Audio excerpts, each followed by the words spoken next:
Hello, today is Monday, but I'm making this for my Sunday video. I'm kind of late, I apologize.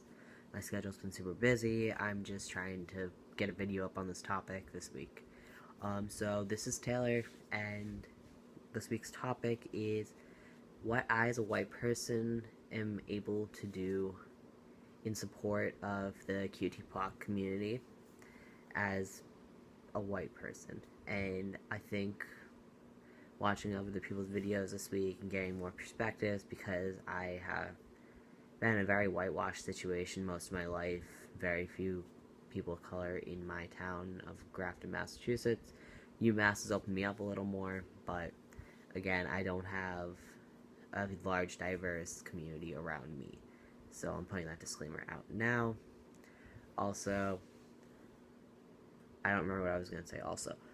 So let's just get started.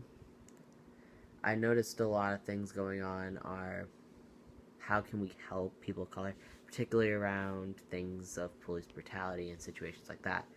So I just am gonna sway far away from the word help.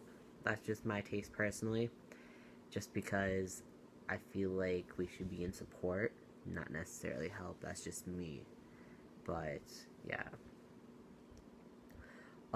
So first thing that comes to mind is just intersectionality and how that plays out into queer and trans settings, and the fact that we consider the trans community so inclusive, and most of the stories, as people have been saying, are very white, very stereotypical, very classist, very racist.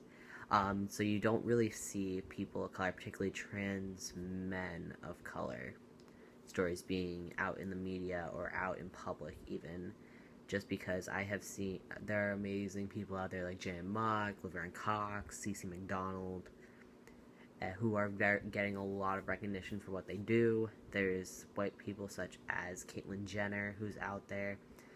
There's Jazz Jennings, who's a person of color, a queer trans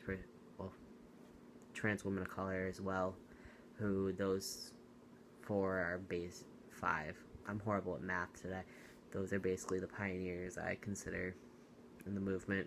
Very exciting, considering that the trans women of color movement is very powerful, and it's honestly amazing. Like last year at Creating Change, well, this year, there is a stage takeover by the queer Latinas of color and trans Latinas of color, and I was personally very like, damn, that was impressive.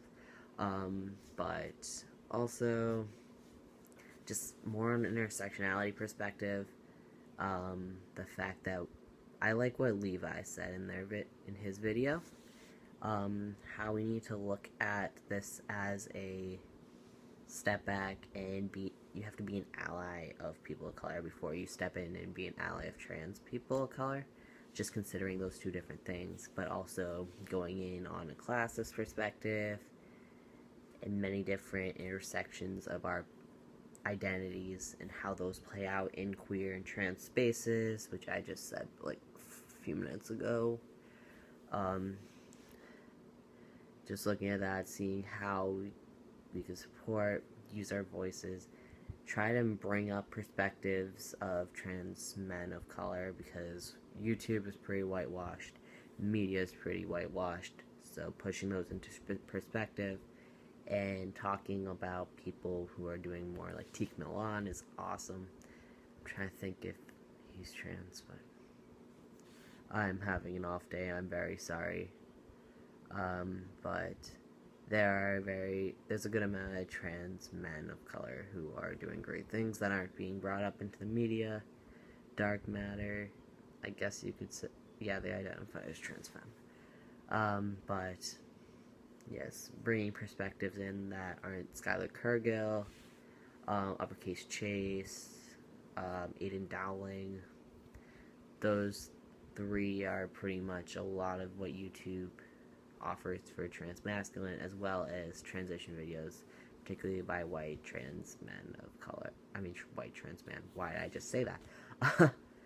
But yeah, just sharing stories and encouraging and supporting and carrying those are just things that I consider we need daily, but in spaces like this, it's definitely more needed than just a daily life, because these perspectives we don't see very often.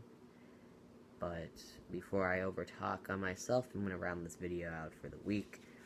Personal updates, I am, let me do the math, 16 days away from top surgery in Springfield.